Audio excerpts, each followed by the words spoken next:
What's up, everybody? Welcome on into the Slate, a Tuesday edition. It's a special night. It is a very special night. No, I'm not talking about Russell Wilson's latest injury and reacting to all things Broncos Chargers and what a something kind of game that was, or even baseball. And of course, there's a clinching game going on right now in the Bronx between the Yankees and Guardians. We'll get to that in a little bit, as well as what is in store for later tonight. I'm talking opening night in the NBA. If only John Tesh were here to help us celebrate. I'm Adam Kaufman, Matt LaMarca, Gary and Thorne along with me. And guys, I know it's a light night, obviously, in the association. It is not just the full-fledged league opening kind of celebration that people tend to have when there's a billion games on the slate. We only have two, but we have two games featuring teams that most people would like to think are going to be pretty good.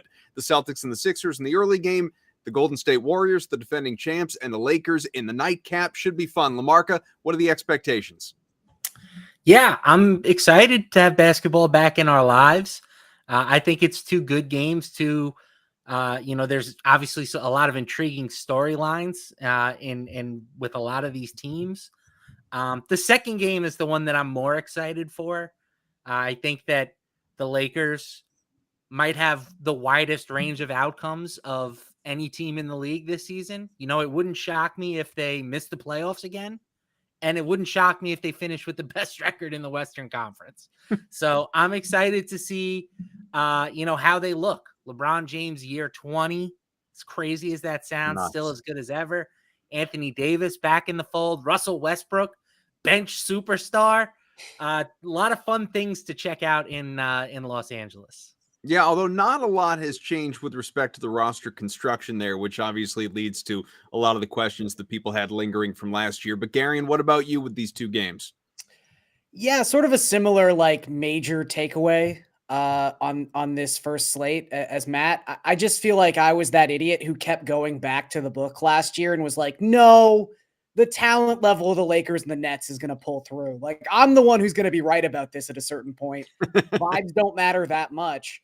Because honestly, if history has taught us anything, generally speaking, talent is king in the NBA. Mm-hmm. That's what matters most. And it was very interesting to see two blatant examples in the Nets and the Lakers really just waste the amount of talent they had last season. Obviously, the Lakers dealt with some injuries. The Nets had a bunch of stuff going on in that capacity. But, even the Nets having that sort of second chance to reclaim their season, go down to the wire in game one against the Celtics in the first round of the playoffs. And as soon as they lose that game, it just seems like that was it. There wasn't much of a heartbeat left in that series for this team. So just kind of curious to see where that sort of evens out this season. Because again, every time I look at, an Eastern Conference projection and the Nets are sitting like 6th or 7th, it just seems so inconceivable to me that if those three guys get close to 180, 190 combined games, that the Nets will be that bad. So again, just the Lakers are the case study tonight. The Nets will be the case study tomorrow, obviously, but just kind of seeing what start those two teams in particular get off to.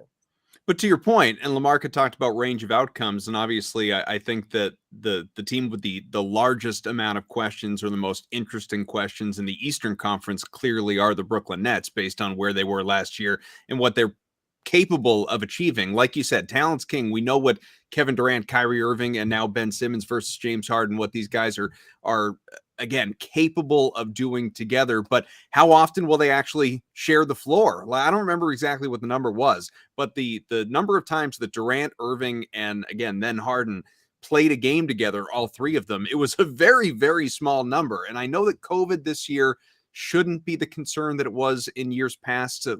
Obviously Irving is at a point now where he can play in home games in New York and all of that. I don't know if Toronto's still an issue, Gary. Maybe you could.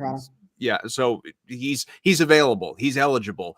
But at what point do some of the headaches and other Kyrie Irving type distractions get in the way? Like, if ever there were a team in terms of its top tier talent where drama could sink you, I would worry about Brooklyn, obviously, and that's not a hot take. That's common sense. You don't know what is going to happen with Kyrie in terms of if he just up in one day loses interest or demands a trade or whatever. Kevin Durant already tried to get out in the offseason, and it didn't happen. Ben Simmons effectively hasn't played in a couple of years. We have no clue what he's going to look like with these guys, and obviously the supporting cast is what it is. So, how do you kind of handicap this if you're looking at it from a betting perspective, LaMarca?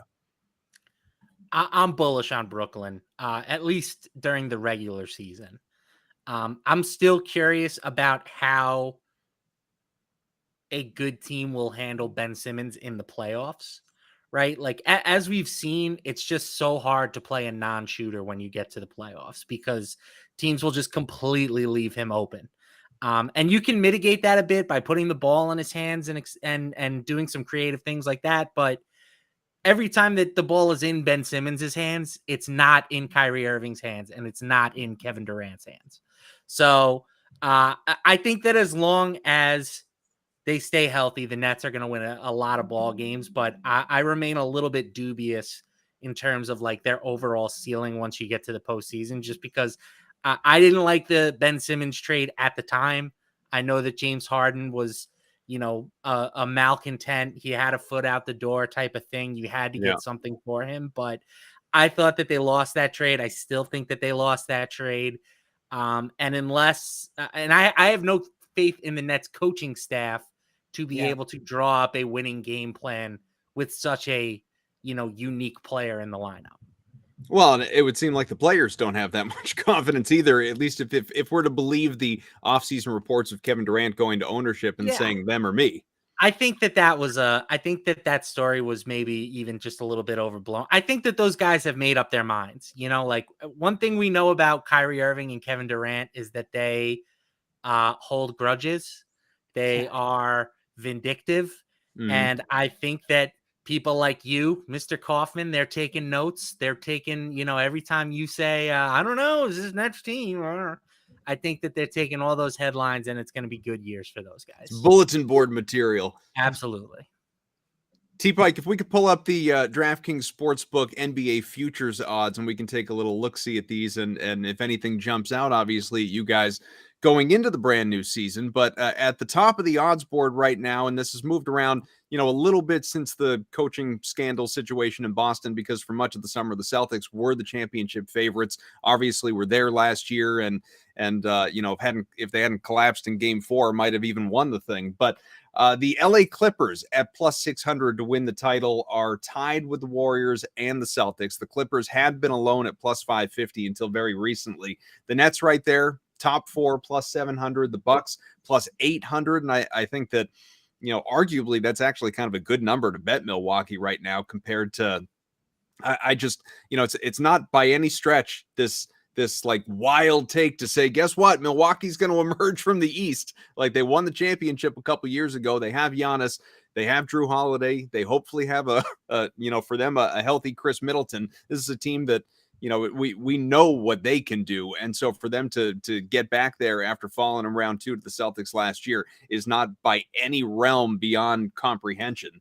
And then, so that rounds out the top 5. Then you have the Suns. I don't know, like Chris Paul has to age eventually, obviously. He's plus 1,200. The Sixers and Lakers are the next two teams that are on the docket tonight, as we talked about a little bit. And then, it moves on from there, obviously. But if you're looking at this, Garion, is there a team, whether it's one of the ones that I mentioned outside of the top 3 or 4, or obviously on down that I haven't mentioned, with somewhat longer odds, but you would be comfortable putting money on them to win a title, who would it be? Yeah, I don't remember if it was you and Ikoff who were talking about this last week. It might have been me and Glash. But this is really a season that heading into it, I would have very little interest in betting a quote unquote favorite. I just think it's really open. I know the NBA constantly likes us to come into a season and go like, wow, it really is open. It could be anybody's championship this season. But like, obviously there were years where, the Heat were just going to be in the finals. The Spurs were just going to be in the finals. Like the Warriors were just going to be in the finals. We knew that. I really do think while there's an obvious group of, 7 to 8 teams that I think are quote unquote finals contenders, that's a bigger group than I think, unless you're lying to yourself in years past, we could conceivably say could win the finals. So for me, I'm just kind of looking at the back end of this and going like Philadelphia. That is a team that would not shock me if they won 60 games this season. I like what they did in the offseason. I like a couple of the additions they had. If Tyrese Maxey takes not even a full step, because he was already pretty good last season, like another half step, we can make fun of Tobias Harris's contract. It is what it is. But when he's on the court, if he's your 4th or 5th option, that's a pretty good 5-man lineup. So I just think the Sixers at 15-1 are in a really nice spot. Obviously, it's just going to come down to Joel Embiid's health in the postseason run. But if they end up where I think they could end up, we're talking about a team that's probably closer to like 7-1, maybe even 6-1 when they're entering the playoffs. And then the Nuggets, same case, basically, almost the exact same case. Like that is a team, especially with how Jokic has shown, maybe not just like an ability to be healthy, but a willingness to want to play 82 games or as many games as physically possible.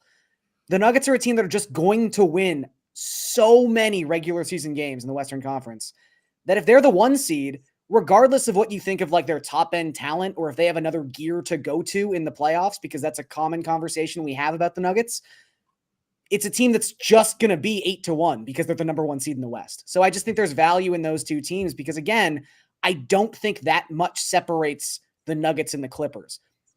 And even if you do think something separates those two teams, and I would guess the argument would be, again, high-end talent, it's not 3-1 in that talent pool. So that's probably the tier of team I'm looking to exploit right now.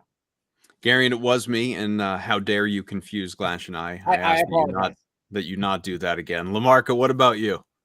Yeah, I like those two choices there for Garion. I mean, I think it's important to remember that the Nuggets last year had 2 max contract players not play, essentially, with Jamal Murray and Michael Porter Jr. And their supporting cast was so bad, Nikola Jokic had to do everything for that team, and they still made the playoffs, right? With a guaranteed playoff spot. So I think the Nuggets are going to be vastly improved. I'm buying the Dallas Mavericks at 2,200. I just think that the way that Luka and that team just stole the soul from the Suns in Game 7 last year, like that's a franchise. Like I want nothing to do with the Suns because of that game. Yeah, And that might have ruined that franchise. I'm not even joking. Like, how do you come back from that? It was a serious look in the mirror type of loss. it's really like, those like collapse videos that SB Nation does. Like I could 100% see in like 7 years that game being the start of like a collapse video. Yes, like it's 100%. just such a pinnacle moment. Right, and they already had the thing. They were trying to get Durant. They didn't want to bring back Ayton, but then they did because somebody offered him a sheet, and it was either lose him for nothing right? or pay him. And so they did. And I want nothing to do with that situation. But I think Dallas, clearly a team on the rise. I mean, Luka seems like it's probably his year to win the MVP. I mean, he's going to be the favorite heading into the season, just like he was last year and the year prior. But I think that this is the year he does it. If anyone has any thoughts, questions, anything like that in the next, 15 to 20 minutes, we'll be, or actually 20 to 25 minutes, pardon me, we'll be here with you and happy to help you out, DFS, sportsbook, whatever it may be, and we'll bounce around sport to sport, but talking basketball right now. And again, these 2 games. So it is the beginning. We're coming off the preseason, so we haven't really had a chance to get to know these teams yet and certainly find any sort of patterns or anything. But LaMarca, Celtics in the first game, they're favored by 3 points at home. It's going to be an emotional night in the Garden with, there won't be a banner raising like people would have hoped, but they're honoring Bill Russell and wearing special jerseys, and there'll be, a ceremony there. And with the exception of Rob Williams and obviously Danilo Gallinari, they're healthy. There's no Ime Udoka. We know that. It's Joe Mazzulla, 34-year-old interim head coach who hadn't coached above Division II Fairmont State before he came to Boston. So it's there's no level of experience for this position to really get him ready. He's kind of being thrown to the fire outside of being an assistant for the last few years, going up against Doc Rivers, who coached in Boston and obviously has Embiid and Harden and a healthy core in his own right. So we're not necessarily expecting, at least based on the DK Sportsbook, the same offensive output in this game as we are the later game, but 216.5. How do you attack this game from a betting perspective? Yeah, I think I'm going with the Sixers in this one. I just think that when you look at this Celtics roster, it's a great roster, especially the top 7 guys or so. But without Robert Williams, the one weakness that this team has is they're relying on a 36-year-old Al Horford to play a lot of center minutes. And I just don't think it's smart to play him, 35, 36 minutes on opening night. And when he's not out there, what's the solution? We're going to go with Noah Vonleh. We're going to go with Blake Griffin. You know, we're going to go with somebody who is not going to be able to stop Joel Embiid.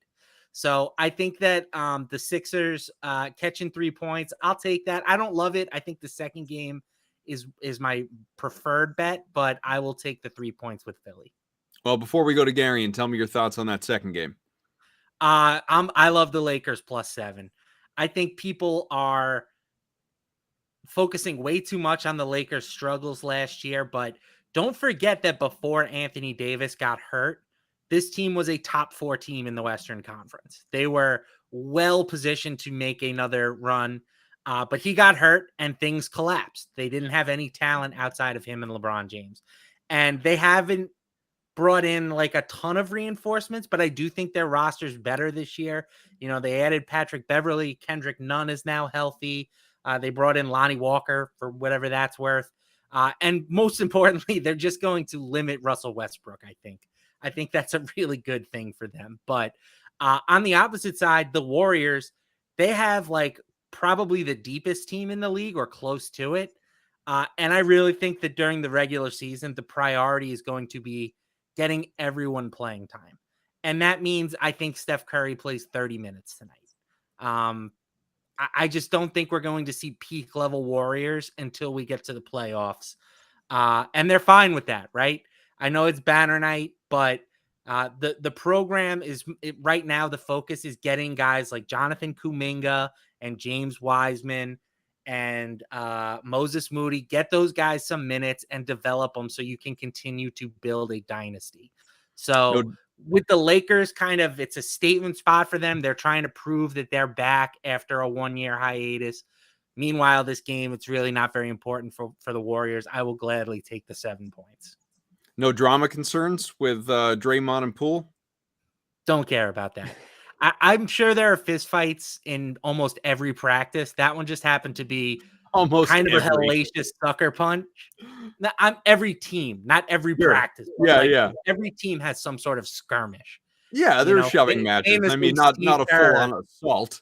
Yeah, but. Well, that was a sucker punch. It was a low move by Draymond, and I think that those guys will get over it. $140 million will certainly make you feel a whole lot better. Yeah. So, Garion, what do you think about these two games, obviously betting perspective-wise first? Yeah, I mean, it'd be more interesting, I guess, if I didn't feel pretty much the same way as Matt does. But to his last point, even about maybe we don't see Steph Curry for 30 minutes in this game. I mean, Steve Kerr came out yesterday and was pretty candid I don't think it matters really the reason he gave. I think they're just almost coming up with a reason, to Matt's point. But he was sort of saying that the starters didn't get the conditioning he would have liked in the preseason, that he's not comfortable with playing any of them 30 minutes at this point. So 30 might be a pipe dream for Steph. And that's even something to think about in the DFS side of this slate, where 27, 28 minutes for some of these guys, like, I don't know. I don't want to say it's a preseason game for the Warriors because it obviously means a little bit more than that. You know, it's ring night. The crowd's going to be on fire for the first quarter. But to Matt's point, I just think the Lakers want this game a lot more. So I am very willing to take the 7 points with the Lakers. And then with the 76ers, it's kind of just a carryover of what I was saying before. This is a team that I think has the capability to be the number 1 seed in the Eastern Conference. Not that the Celtics don't, but, you know, plus money, I'm sort of inclined to go that direction anyway. And then there is just the Robert Williams factor. I just don't know who is going to stop Joel Embiid in this game. Maybe the Celtics just barrage 3-pointers and win. Like, you know, they had many games last season where they just pummeled the 76ers. But I just have that serious question mark about if this is a close game late, who's your Embiid stopper? Is it Grant Williams? That might not be the best solution. So we will see. But I would just lean towards the points with both these teams. Well, let's go there. Talk a little DFS. NBA $1 million tip-off special, $200K to first place, $15 or rather $5 to enter. So even better. And contest goes live in just a shade under 2 hours with the tip-off of that first game in Boston. This is the 2-game classic. So you're thinking about obviously both games overall. And Lamarca, if I don't know how deep a dive you've done into some of the DFS plays for these two games, and I was looking at it obviously earlier, and you know your top plays unquestionably, Jason Tatum, or pardon me, well, I do think Tatum's a really good play. Joel Embiid is unquestionably your top play on the slate, never mind in that game. $9,900. He's the projected high scorer at 52, and that's fantasy points. I don't think it would shock anybody if he goes for 60 for the reasons that you guys have already outlined, the lack of kind of big support on the other side without Rob Williams. Those are probably the two studs. If I was to go after any studs in that game specifically, it would be those two versus Harden or Jaylen Brown, for instance. Looking at the other game, though, it's for the minutes concerns that you guys have already mentioned, it's the Lakers side. Like LeBron James, Anthony Davis, you could make a strong case to put both those guys in your lineup, and they're priced $9,200 for LeBron, $8,500 for AD. But LaMarca, going to you first here. What's your view of these two games, DFS, just the studs? Yeah, I see it pretty similarly to how you just laid it out. I would have the Lakers guys above Joel Embiid just because of the price differential. LeBron is 9,200. Anthony Davis is 8,500. That's super cheap for both of those guys. And there's plenty of value to choose from on this slate. So I think pairing those two guys, you could probably even pair those two and Joel Embiid and build a pretty reasonable lineup with the amount of value plays that are there to consider. Tatum's kind of the one guy I'm a little bit lower on, I would imagine, than most, just because Philly is a tough defensive team. Jason Tatum, he was kind of like good but not great during the regular season from a fantasy perspective. For example, 1.28 DraftKings points per minute. LeBron was 1.48. Embiid was 1.59. So like he's a pretty clear notch below those two guys. And now you're adding Malcolm Brogdon to the equation. So I'm a little bit more skeptical of Tatum than I am of the other, superstars in this game. Garen? Yeah, Matt I keep feeling like I'm gonna have a little point to add something to what Matt said, but the keeps hitting it though, huh? Me would just be, so much of his value, so much of his ceiling were those games where he was getting 7, 8, 9 assists, 14, 15, 16 potential assists. And you'd think now with a, just a set in stone sort of point guard on the court with him at all times with the addition of Brogdon, he might not be asked to facilitate quite like he was forced into some of those spots last season. Anthony Davis is number one for me. It really doesn't have to go much beyond he's healthy and he's only $8,500. That is, I know it's a function of the small slate. I understand that. I won't rally against the algorithm, but that's a ridiculous price for a player this talented. And again, I think that the Russell Westbrook factor has to be accounted for. Those guys shared the court for a lot of minutes over the past few seasons. This season, that number is going to come way down, right? If Westbrook really is going to play, 25, 28 minutes off the bench, something like that, there are going to be a lot of minutes where LeBron and AD are out there running the show by themselves. If we're moving over to value for these two games, because obviously you're going to need that especially if you're putting, say, 3 out of the 4 studs that we mentioned in your lineup, which I think you can do. As LaMarca said, I think there's enough value on the slate to, whether it's AD, LeBron, and Embiid, or some version of 3 of those guys plus Tatum, 3 out of the 4 you can put in your lineup and build a roster around that and still feel good about it going into the night. So when it comes to value, and when I say this, it's a little less about price tag, although that factors in, more about just points per dollar, what they're positioned to do tonight. Horford is in a really good spot. Hopefully he's not going to be out there, like you said, LaMarca, playing 35, 36 minutes, but he's in a good spot. He's $4,900. Derek White, I'm really curious after a strong preseason for him, kind of what role he's going to have. Seemingly he is, they haven't announced starters yet, but he could certainly start with Rob Williams out. They were doing that, going a little bit smaller in the preseason. So I think his salary and projection factors that in right now. We'll see what changes in the next hour and a half or so. In that other game, that's when you start to have the ability to get a little bit cheaper. Patrick Beverley, his first game as a Laker, he's going to want to make a statement. He's $4,300. Kendrick Nunn, minimum $3,000, just a good guy to try and sneak in there, which isn't difficult. Gives you a little bit more wiggle room for some of those larger salaries. So, Garion, whether it's one of those four guys, maybe somebody else who jumps out at you value wise. No, I mean, you named a lot of them. I think none is, we don't really have to get into it too much, probably. I think he's the number one value play on this slate. It is sort of funny how like the perception of none has changed. And I understand it's mostly to do with the fact he hasn't taken the court in a very long time.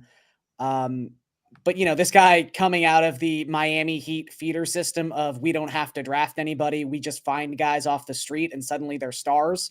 I mean, none was sort of viewed in this very, very positive prism. And now it's like, he's just another one of those guys on the bench for the Lakers that aren't good enough to be, you know, where they need to be for Davis and LeBron to win the championship. But I just think Nunn's going to play a ton of minutes tonight. I mean, probably somewhere in the range of like 20 to 25. He was a relatively high usage player in Miami. I mean, he was on the ball a lot. That probably won't be the case if he's like in a bench unit with Russell Westbrook or if LeBron's on the court sharing a lot of those minutes. But I do think he's going to be at worst the third option on a lot of the units he's playing with. And it's just through osmosis. That level of playing time is going to be enough to be a massive value on this slate. And yeah, I mean, I also had Horford circled. And again, it was just, if you're going to play Embiid, you almost might as well play Horford too, because the best version of Joel Embiid is playing in a game that is competitive late into the fourth quarter, where he has to play his maximum allotment of minutes. And while it isn't the best idea for Al Horford to probably play, 34, 35 minutes, if this is a close game, the Celtics can win it down the stretch. You might see Horford dip a toe into like 30, 31 minutes. And at that point, for less than 5K, like most centers, he is just someone who is a very efficient per minute DraftKings producer. So less than 5K is a ridiculous price for Horford. And they don't play again Comically for a few bad days price after tag this. for Al Horford. Yeah. So who, if anyone, do you want to add, LaMarca? I'll throw in one guy that I think is maybe a little bit under the radar. I don't think he's going to be super popular tonight, but just sticking with the Lakers theme, there's lots of minutes available in LA. And I liked what I saw out of Austin Reeves during the preseason. He was kind of doing a little bit of everything. If you look at the last 4 games he played, he averaged something like 6.5 points, 5+ rebounds, 5+ assists, and 2+ blocks plus steals. Like, I think that kind of production is something he can aspire to. He wasn't the greatest per minute producer last year, under 0.7 DraftKings points per minute, but I do think he's going to have a chance to play a bit more this year.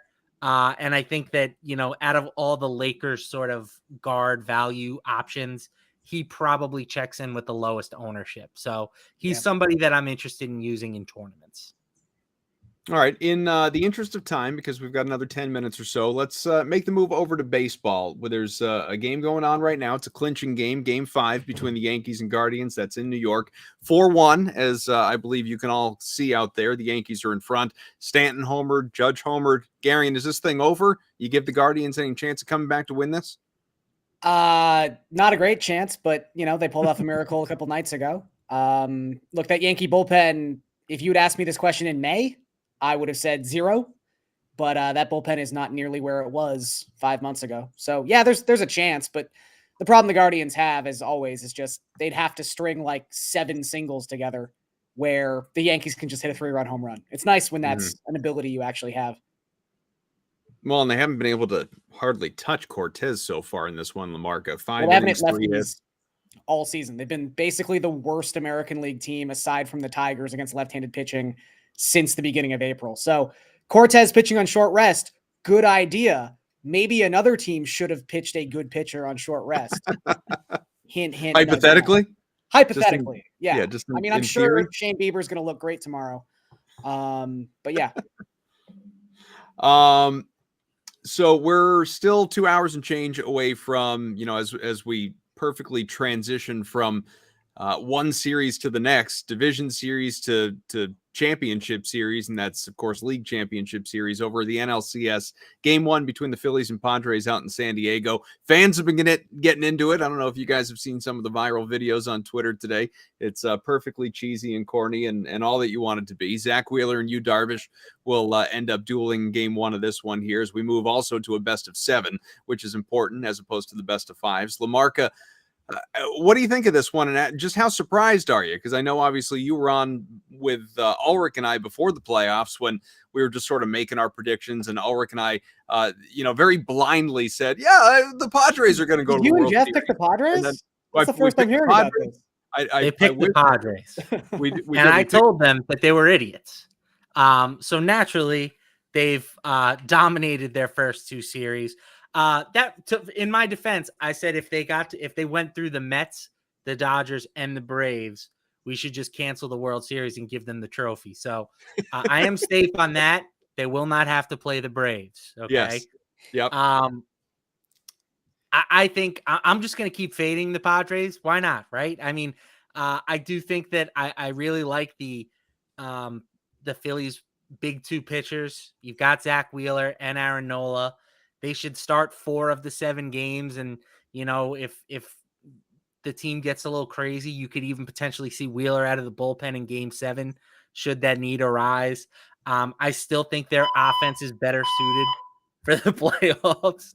They can break out the long ball, as we've seen all year. They were one of the most prolific power offenses in baseball. The Padres were not.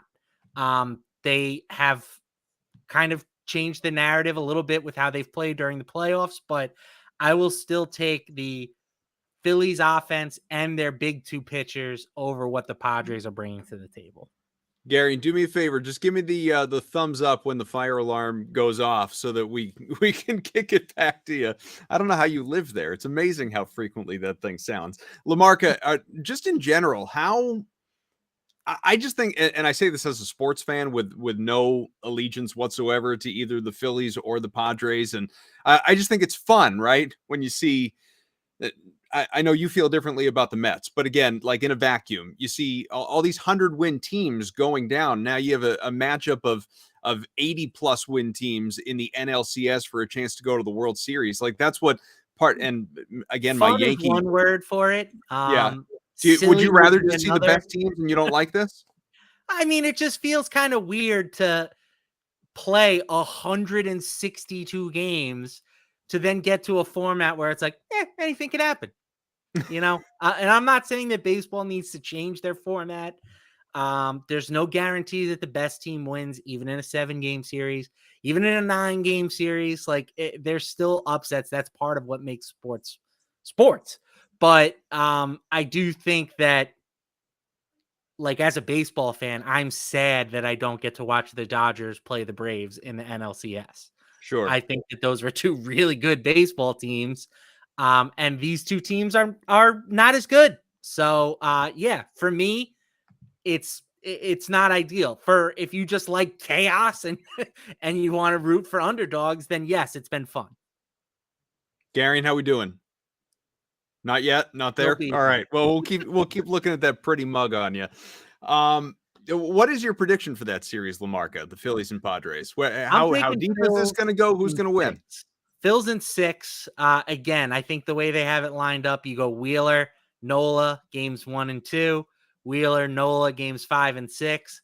Hopefully you can win 3 of those, and then you win one of the other 2 games in between, and that equals 4. Maths.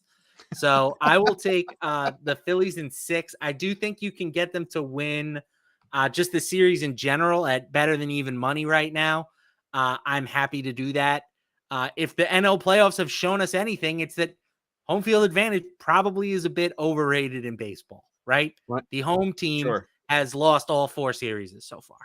So I don't think that that's ultimately really something that matters that much. It'll probably matter if they get to a game 7. But, the Mets had home field advantage in game 7, and the Padres blew their doors off. Mm-hmm. So, I want the team that has more ability to hit the ball over the fence. And for me, that's clearly the Phillies in this matchup. I wish I'd been so bold, obviously going into the playoffs when we were having the conversation about the Padres when they had like the second worst odds in terms of futures on the entire DraftKings sportsbook going in. And now we're sitting at plus 300 right behind the Astros at plus 150 to win the championship. But that's what happens when you run through the teams that they have so far. That's baseball, Susan. That's baseball, Susan. I wish did we take a screenshot of Garion with his head back the way it was before, like there was a gas leak going on in his place? I wasn't sure if he was still with us in a very literal sense, but there he is. He's good. He's making it work, and I'm excited about that. Are the Astros, LaMarcus, still your prohibitive favorite to win this thing, though? Of course. I mean, they dominated Seattle, and now they're just sitting back and watching their next competitors just beat up on each other. They've got to deal with rain, travel concerns, the fact that these teams have essentially been playing now for like a week straight, and they're going to have to start a series tomorrow. It's just not ideal, right? If you play the Yankees, sure, now you're not going to see Nestor Cortez for, the first few games at a minimum. So, yes, I think it's a big advantage for Houston. And I think that they ultimately advance out of the AL. I'm just, it's crossing my mind. Like maybe Garion doesn't even have the alarm going off anymore. He's just decided he doesn't feel. You don't think I want to talk about baseball? I've been waiting for 45 minutes to talk about baseball. Anymore. He just wants to hang out, just watch the show with the rest.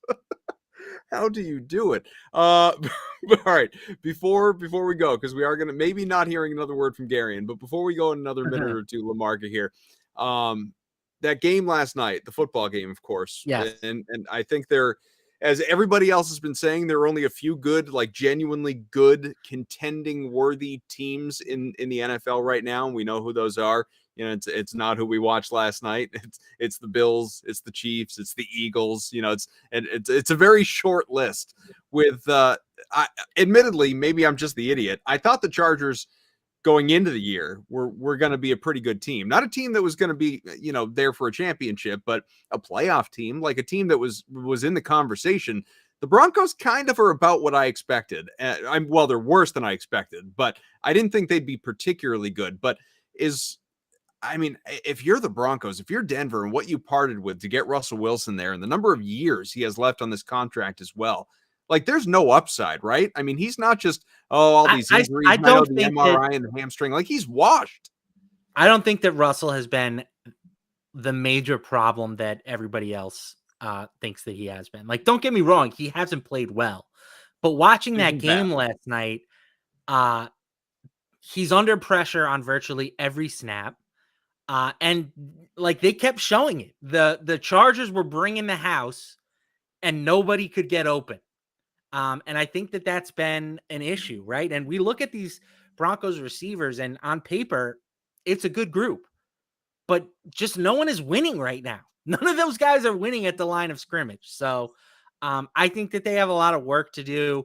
I do think Russell played his best game, at least in the first half, before the Chargers realized they could just send the house on every third down and it was going to work.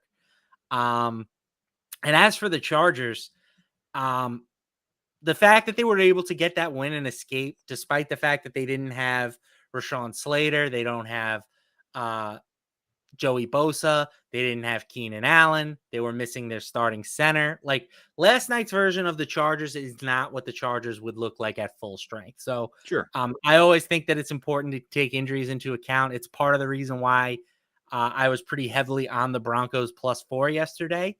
And, it's something to keep in mind. Like the injury report is one of the most important things to monitor in football betting.